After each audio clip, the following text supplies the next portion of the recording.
Yo, long time no speak. So, sorry for the radio silence. It's been a bit of a dramatic week, but everything coming back into harmony, everything coming back into balance again. Life is always going to be like waves. It's never going to be the same. So, there's always going to be the ups and downs, always, until the day we die.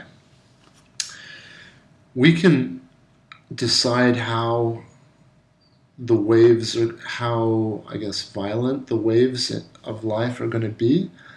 And we have a lot of control over whether it's going to be a smooth ride through life or if it's going to be more choppy and wavy. And in my opinion, I think the best way to make it smooth, but some people don't like it smooth. Some people like the choppiness. So there's no right or wrong, but personally, I prefer the smooth sailing. And if you're interested in smooth sailing, I think prevention is a very important word. So preventing yourself from getting into choppy waters. For example, using your sense with the people and the things. It can be food, it can be activities, it can be your work, it can be where you live, it can be the people, your friends, relationships. Being, I don't want to say careful, but being aware and conscious of how those elements in your life, in your existence, are affecting you. And if they're energizing you, strengthening you, improving you, then it's worth getting closer to those activities, bringing those activities more into your life. I'm going to take a quick break and be right back. So I was talking about prevention. Prevention being the best way to put your life more on a smoother course. And when it's on a smoother course, you can predict things much better, you can deal with things much better, and you can kind of steer yourself. You'll get into a nice flow of life. And as I said, prevention is very important. When relationships, whether, like I said, it's with food, your environment, your work, your people, your girlfriend, your boyfriend, your best friends, your family, whatever you're experiencing in life, whether it's an activity or a thing, when those things or activities start to energize, strengthen you, uplift you, basically make you enjoy life more, then I think those are, or at least in my practice, in my view, I like to move closer to those things. You don't want to get too dependent on those things either, because especially if they're external things, they can always go. Those things are never permanent.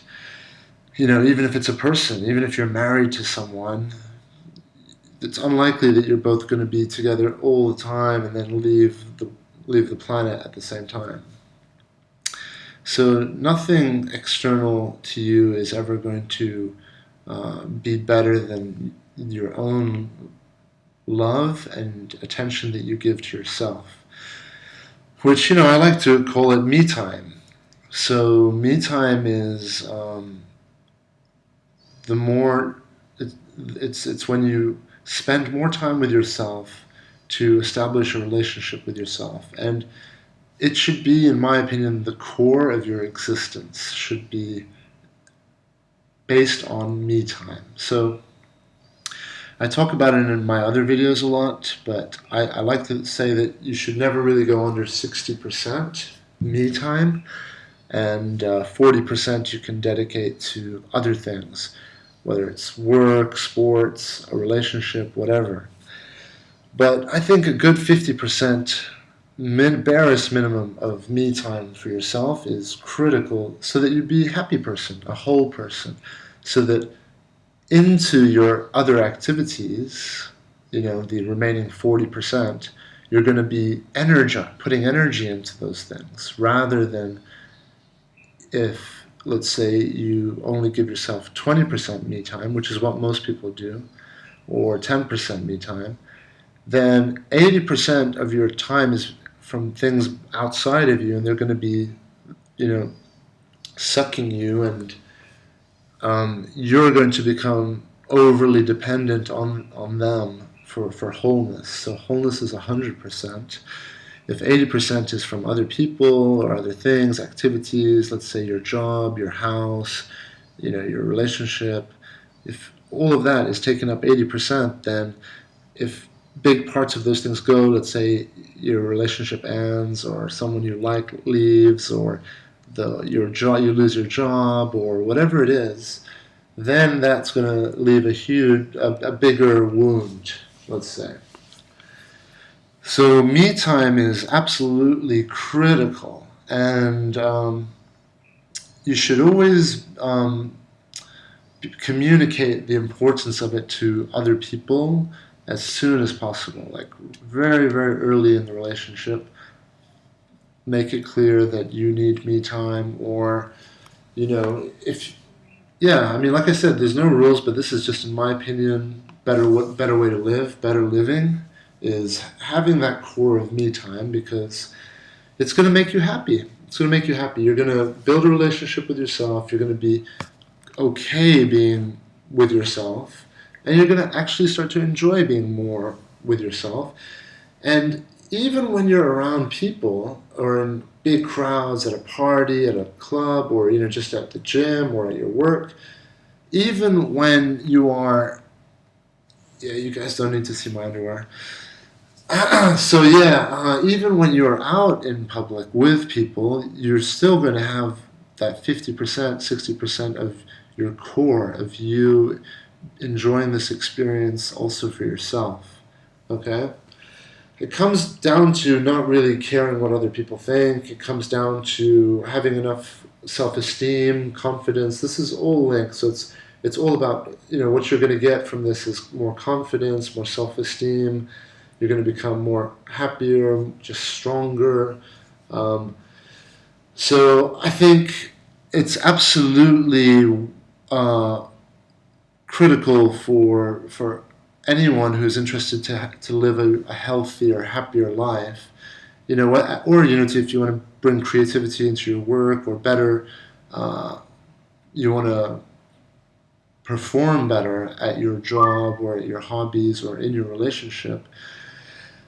It all has to come from within you. And remember that we are all naturally generating power and energy within us constantly. It's kind of like we're just, it's like I don't know, it's like a well, it's just constantly like a spring. Like we've got this spring within us that's just constantly energizing us. And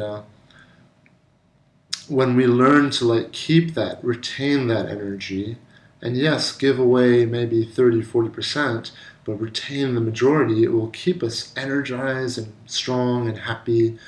So me time is critical. Unfortunately, a lot of people, a lot of our species nowadays, a lot of humans are incapable of just doing nothing. And one of the greatest drugs of all is people, talking to people, being in touch with people, getting attention from people. It's one of the most potent drugs out there. So you'll find that, there's nothing wrong with it, because humans, we are communal species. We like community. We like our society. It's a very energizing and awesome part of being human is to have a place within your community, whether it's your family, your friends, your gym, your work. Having that community is very, very healthy, and we need it. But it's also very important that we have enough strength and independence to energize our communities rather than drain them. And the way you energize your community is by first having that 50%, 60% ability to focus on yourself, enjoy time with yourself, whether it's just sitting or reading or being creative, doing something for yourself. Gardening, it can be fishing, it can be cooking, it can be anything. It can be anything, but it has to be on your own. It's not going to be you being with someone else, cuddling, or you texting constantly your friends, or you going on online dating sites and just having conversations, or going online, and so it's got to be, it's a meditative practice basically, and you can start off with just do it for 5 minutes, and you'll instantly notice that you're stronger, and you'll have a lot more love and respect for yourself, trust in and you'll grow your own trust in yourself, because you will have proved to yourself that you can set a goal, accomplish it. First of all, set a difficult goal, accomplish it, be disciplined, and boom, it's done. Like, it doesn't have to be an hour meditation. It doesn't have to be, a whole day on your own. That's awesome if you can do that, but it doesn't have to start that way. You can start just half an hour maybe, or an hour. So me time is critical, not just for yourself, but for your society, for your community, because if you're happier, you're going to be spreading more love. If you're happier, you're going to be kinder, you're going to be more compassionate, you're going to be more patient. If you're happier, it's a sign that you're more powerful, you're more energized, you're not lacking, you're not depleted, you're not draining from other people, and you're not being drained from other people. So, yeah, I would say me time is absolutely critical. And now for the next 10 minutes, I want to talk about one of the most difficult things to deal with if you do give more than 50, 60% away, and that thing leaves, whether it's a person or a job, or could be your relationship that you're with, a marriage. It could be, I don't know, they ran out of chicken, in the town that you live, and you absolutely love chicken. It could be drugs, alcohol, anything that you're depending on too much for your happiness, more than the 50, 60%, and you're only giving yourself maybe 20% me time. There is a tremendous pain and emptiness that can be left behind, basically. And for now, I want to talk about one in particular, which is rejection. And rejection, I would argue, is one of the most difficult aspects of a breakup. Because, I'm working with someone right now who I will keep nameless, but I see this a lot, very often. Not just with the person I'm coaching right now, but just with my friends and in life in general.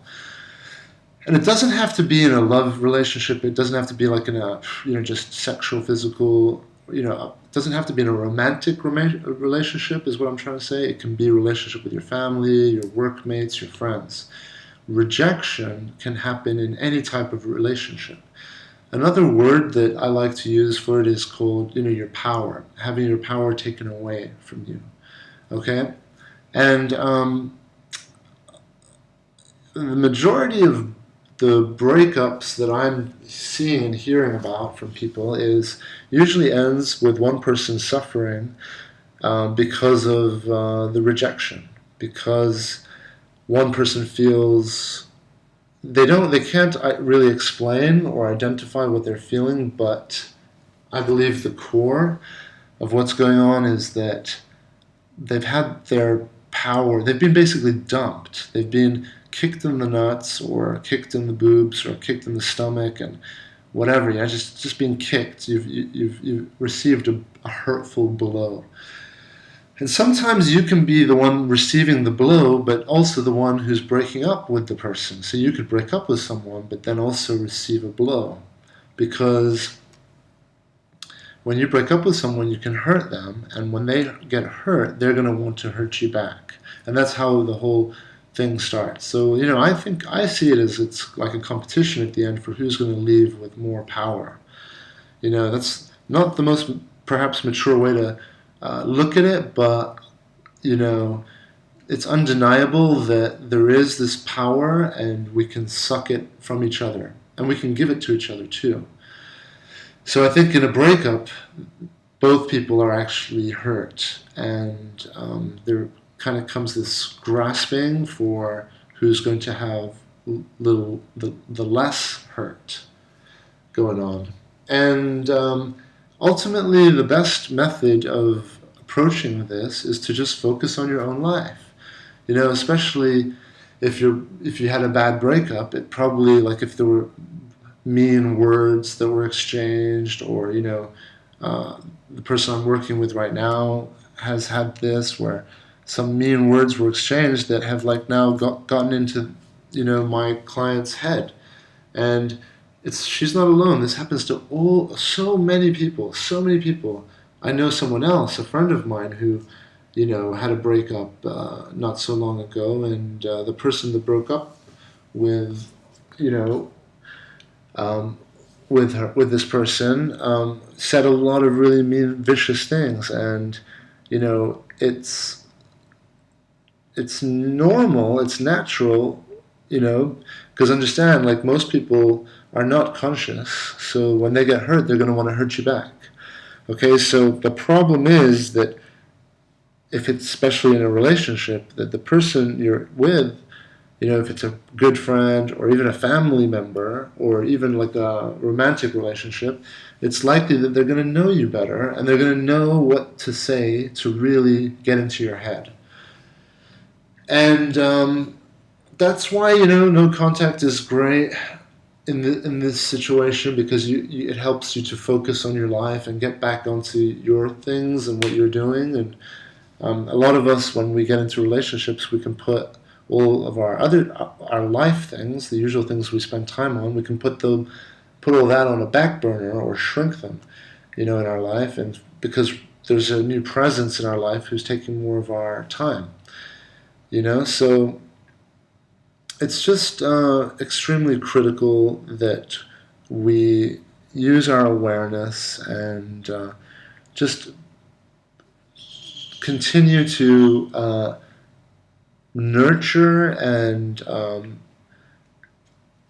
take our me time very seriously, and establish it as an important part of your life, and then build your life around that.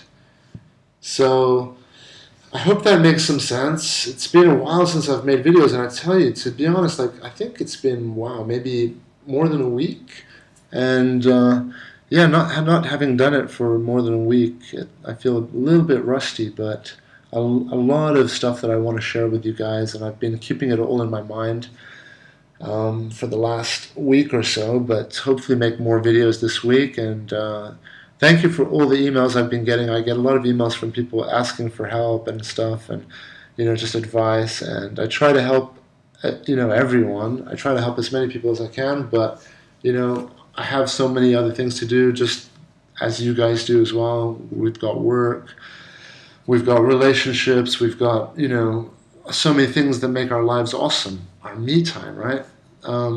So focusing on, yourself as much as you can, and just, it will become a habit. It's very difficult at first, but that's why I said start with 5 minutes, grow it to half an hour, and then do an hour just dedicate to yourself. No phones, no texting, no Facebooking. Just do something for yourself. And then you start to wean down your addiction and make yourself mentally stronger. And when you become mentally stronger, your life becomes much more enriched. Things come to you more. There's more opportunities that come to you. Life becomes better. You can start doing better at your work, better at your relationships, better at your sports that you do, better at everything. So you've got to take care of yourself first, not in a selfish way. It's just, if you don't take care of yourself, you're going to be a burden to the society that we live in. You know, this what I'm talking about right now is basically the battle of angels versus demons. It's, you know, on this planet there are people that are sucking energy from people and things around them, and then on this planet there are energy generators. And almost in every coaching case I've had, I've noticed this in almost every single case, that there is in a relationship one person that usually is the giver and the other person who's the taker. So what it comes down to is some people on earth, they lack. They're not giving themselves enough me time. And then there's another group of people who are generating energy. They're creative, they're productive, they're disciplined, you know, and they have a good balance in their life. And, you know, I think that the more we can spread energy and love and, you know, good things to each other, the better our world is going to be. We're going to live in such an amazing world if we all, you know, energize each other. And in order to do that, it has to start with you first, you with your me time. And the more of us that we kind of enrich ourselves with me time, rather than like needing money or drinking or smoking or, you know, whatever crutch to like help enhance the moment, the more you can just do it on your own, you know. And the ultimate one of all is people who meditate and they're just satisfied observing their own breath. You know, the more of that we can get into this world, then, you know, the less we're going to feel like we need to compete with each other, fight with each other, and take from each other. And the more we'll support each other, help each other, you know, and enrich each other's lives. So, yeah, focus on me time and understand that rejection is absolutely painful, and there is like a power thing that happens at the end of a, you know, like a separation or breakup. And, you know, put yourself in a position to, you know, whether you're hurt right now, empty right now, whatever you've done, don't worry about it. But from this point on now, practice focusing on yourself, whether it's 5 minutes, 10 minutes, you know, doing some journaling of like, I'm so grateful for this, I'm so grateful that I'm so amazing, I'm so grateful that I have so much power within me that grows and builds each day. Whatever it is, you know, your mind is a muscle and you can condition it in any way you wish to help you in this ride that we're all in. This awesome ride. So yeah, anyway, I'll let you guys get back to your awesome ride. I'm going to get back to my awesome ride. And if you have questions, comments, leave them down below. And I look forward to working with more of you guys out there. And, you know, just don't, you know, fear of missing out comes hugely into this. Don't be afraid of missing out. Don't be afraid that someone's doing better than you. You know, they're not. You're building all these stories in your mind that of like, this person is the winner and now is happier without me and blah blah blah, and is doing all these things and thinks I'm useless and, you know, whatever. Yeah, whatever it is, you're just going to create the most painful stories for yourself in your mind, whereas probably nothing like that is happening. And you're going to take the focus away from what it should be on, which is your life. You know, making yourself stronger, a better person, an energy generator in our society, rather than a black hole in our society, in our world. So which side are you on? Are you going to be on the side where you're going to make an effort and we're going to help our, you know, our world and our society and our communities, whether it's our work, blah blah, by first strengthening ourselves? Or are we going to like basically just go around trying to suck as much as we can from, you know, as many things as we can? Okay, so nice talking, and I hope this video is going to be helpful in some way. All right, adios for now. Bye.